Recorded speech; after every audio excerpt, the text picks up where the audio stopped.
We are very grateful and relieved that an arrest has been made in connection with Rachel's murder. Rachel was a mother, daughter, sister, and a friend. Rachel's absence from our lives has left many broken hearts and great devastation.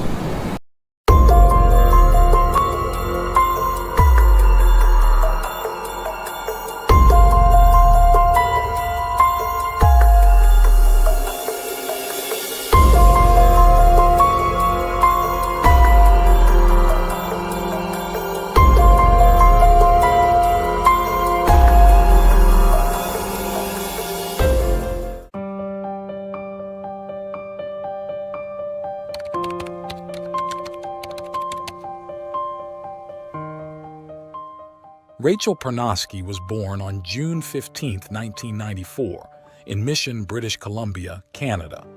Details about her early life are scarce, but it's known that she grew up surrounded by the love of her mother and sister. Those who knew Rachel as a child with beautiful green eyes often commented on her infectious laughter, which could brighten anyone's day. Information about her father is limited. It's only known that he was far from exemplary, had multiple relationships, and fathered several children with different women. Rachel was always friendly and well-liked. At one point in her life, she maintained a close relationship with her half-brother on her father's side, Matthew Pernosky, who was nearly 10 years older than her. Matthew was born in 1985 when his mother was only 18. His parents separated when he was young, and at 2 years old, he was sent to live with his father and stepmother. When he was 11, he returned to his mother's home, apparently due to conflicts with his stepmother. Matthew claimed that his stepmother physically abused him, hitting him with spoons while his father did nothing to protect him. Feeling unprotected, Matthew eventually moved back with his mother, resulting in almost no further contact with his father. As time went on, Matthew found it increasingly difficult to connect with people. He left his mother's home and moved in with his grandparents, who later divorced. During his youth, he was sexually abused by an older neighbor, a secret he kept to himself. Matthew felt blamed for his grandparents' separation and believed his mother had abandoned him early in his childhood and saw him as a burden when he returned during his teenage years. Additionally, he felt rejected by his father. This combination of negative emotions significantly impacted him. After many years of not communicating with his father, Matthew attempted to reconnect by providing his contact information, but he never heard back. During this period, he maintained a relationship with his stepbrother and lived with him at their grandfather's house for a while after both had left their father's home. However, this arrangement didn't last long, as they were both eventually kicked out of their grandfather's house. Amidst these complex situations, Matthew did not finish high school. However, he managed to attend a diploma program at a university and obtained a securities license. In his early 20s, Matthew's father separated from the stepmother who had abused him during his childhood. Matthew hoped this would improve their relationship, but it did not. In his early 20s, he struggled to overcome the pain and anger from the rejection he experienced from his grandfather and mother, who insisted he needed psychological help, believing his perspective was distorted. However, Matthew resisted seeking professional help. It appears he was diagnosed with depression at the age of 20, but did not take any medication or attend therapy to address it. Instead, he turned to less conventional methods to cope with his pain, leading him to substance abuse. His already erratic behavior worsened due to these habits, resulting in actions he would later regret. Turning back to the life of Rachel, Matthew's half-sister, it is known that her life was also challenging, but she had the unconditional love of her mother and sister.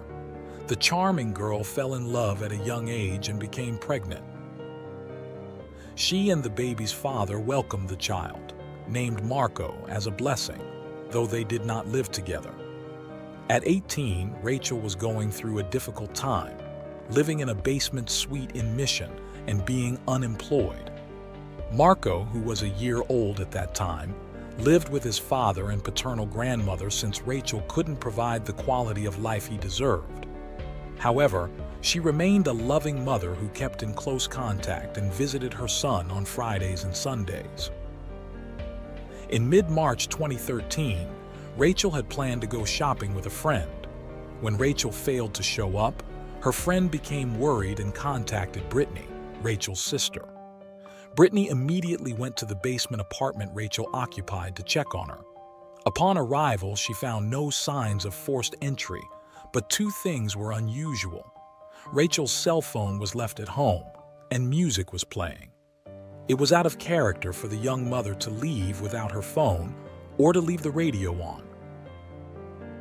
The family informed the police about her disappearance, stating that the teenage mother was last seen on March 16, 2013, at her home in Mission. Shortly before her disappearance, Rachel had been active on various social media accounts, posting photos on Instagram and tweeting about incidents in her hometown. She had no history of running away, prompting the police to categorize her disappearance as concerning. Rachel's neighbor recalled seeing her wearing jeans with sparkly decorations on the back pockets and a purple sweater. Rachel was at her house in Mission, smoking and drinking with a man in a baseball cap around midnight on Saturday. The neighbor, who was also outside smoking a cigarette with her husband, didn't notice anything unusual or felt the need to call the police, as it seemed like Rachel was just having a friendly conversation. By 1 a.m., the neighbor looked outside again and saw that the pair had left. The following Sunday, volunteers cleaning up the northeast corner of the highway informed the police they had found clothing matching the description of what Rachel was last seen wearing. However, police investigations determined that the clothing found was not related to Rachel's case. The family was desperate due to her unusual absence. Unfortunately, after days of exhaustive searching by family, friends, and police, Rachel's body was discovered on Tuesday night. Her body was found in a ditch about 30 miles from her home by a passerby who saw it from the road and called the police. Due to the difficult terrain, a search and rescue team was called to retrieve Rachel's body. The detective stated that the initial search effort involved 25 officers but didn't anticipate the case ending in homicide.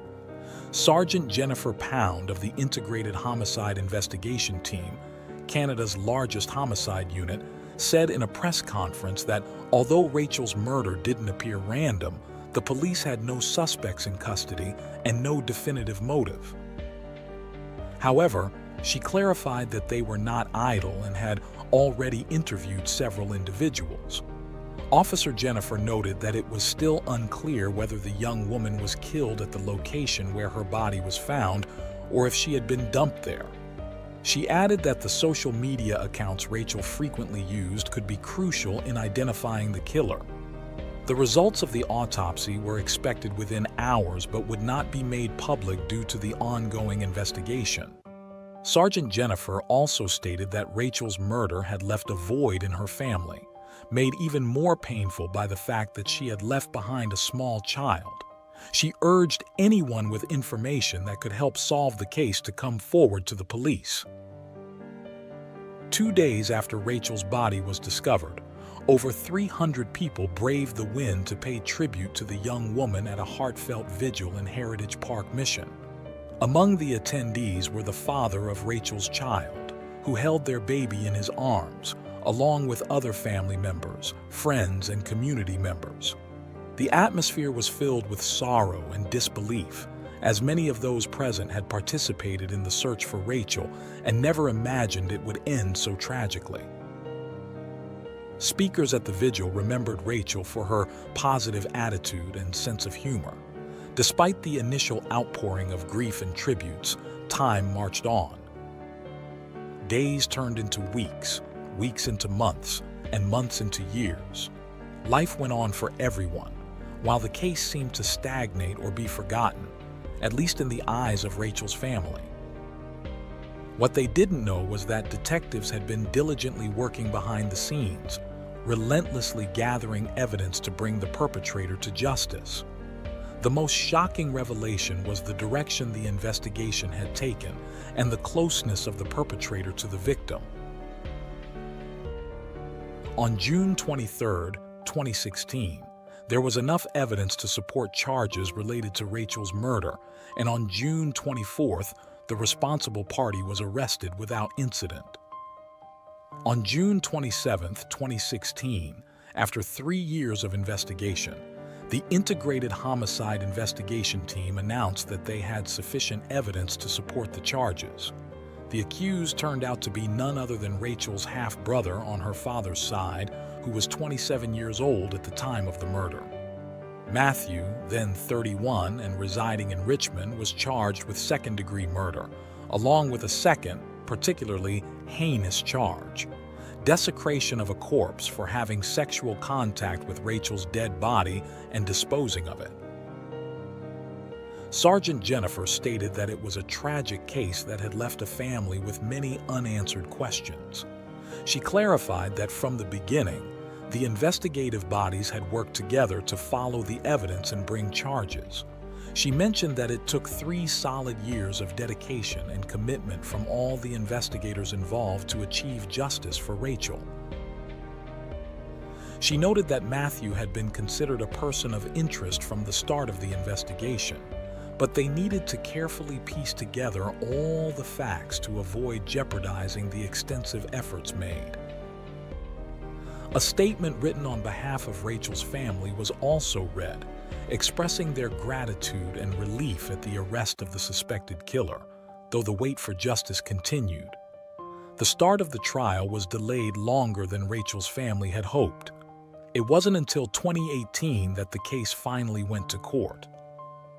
Just as the trial was set to begin, Matthew, her half-brother, pleaded guilty to her murder.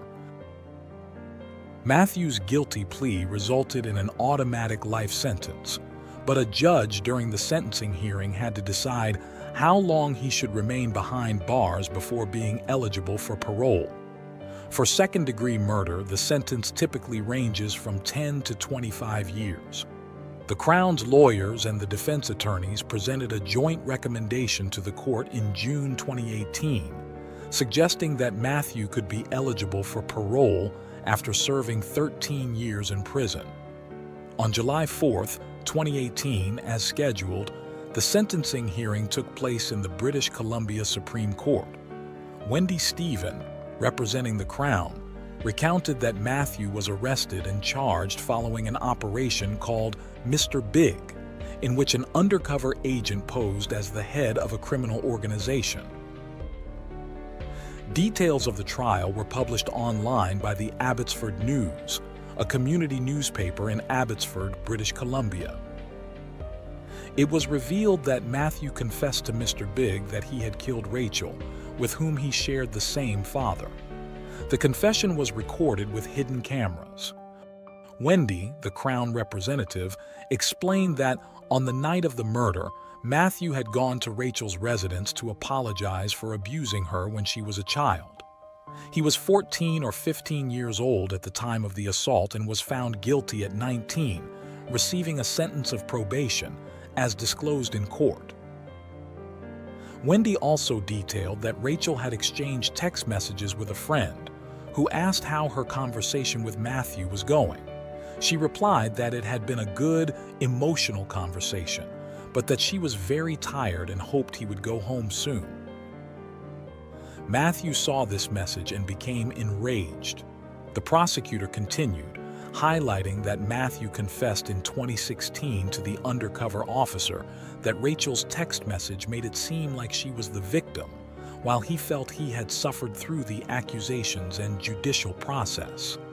To Matthew, the fact that he had sexually abused his sister when she was just a child seemed insignificant. Wendy explained that, in a fit of rage, Matthew hit Rachel on the head, immobilized her, and suffocated her by covering her mouth and nose with his hand. He then transported her body to his residence in Abbotsford.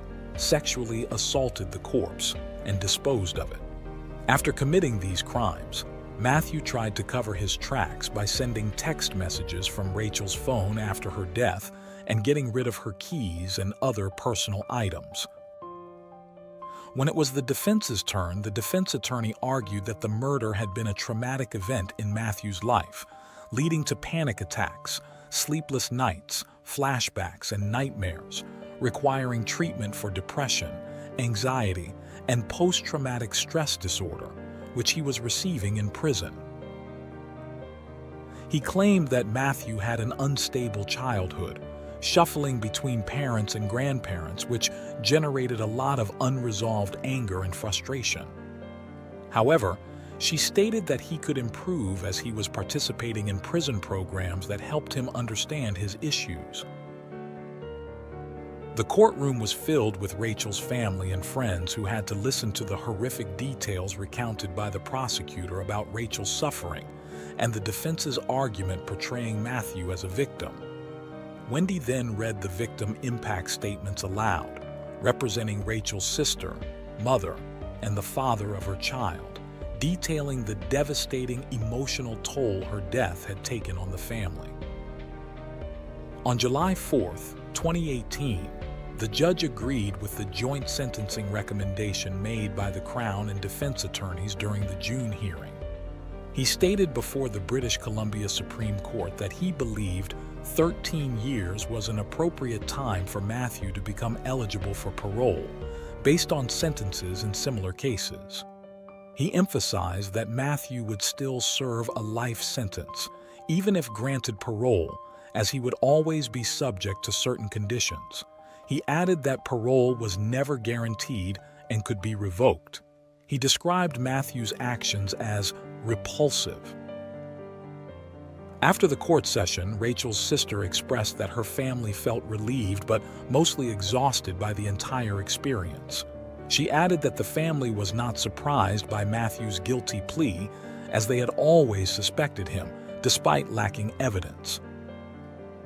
Responding to Matthew's claims of suffering, Brittany emphasized that Rachel was the only victim and that Matthew could portray himself as a martyr to gain sympathy or pity, but he was not a victim. She stressed the importance of remembering this crucial fact. Perhaps the most poignant evidence of the tragedy's impact was contained in a letter the family provided to Sergeant Jennifer. In it, they expressed that Rachel was a mother, daughter, sister, and friend, and her absence had left many broken hearts and great devastation, as she was missed and remembered every day. They described Rachel as a sweet, strong, and beautiful young woman with her entire life ahead of her, but she would never get the chance to live out her dreams. They highlighted that her senseless murder left behind a child who would never know his mother and would one day need answers to questions no child should have to ask. The family noted they no longer had words to describe their pain or the difficulty of processing everything that had happened, and they requested privacy while expressing gratitude that justice was served, though nothing could ever compensate for the loss of Rachel's young life. Finally, Brittany said the family hoped to use their experience to help others going through similar tragic circumstances. She emphasized that there should be more support in such painful situations. She remarked that no mother should have to close her deceased daughter's bank account or receive mail addressed to her dead daughter in response to some bureaucratic procedure, as it was too difficult to bear. Brittany suggested that it would be very helpful to have someone designated to handle tasks such as making phone calls to various government agencies so that families wouldn't have to repeatedly explain that their loved one had passed away. She announced that, holding on to hope, the family was trying to focus on raising Marco, Rachel's son, who was 6 years old at the time of the sentencing and was as good and smart as his mother.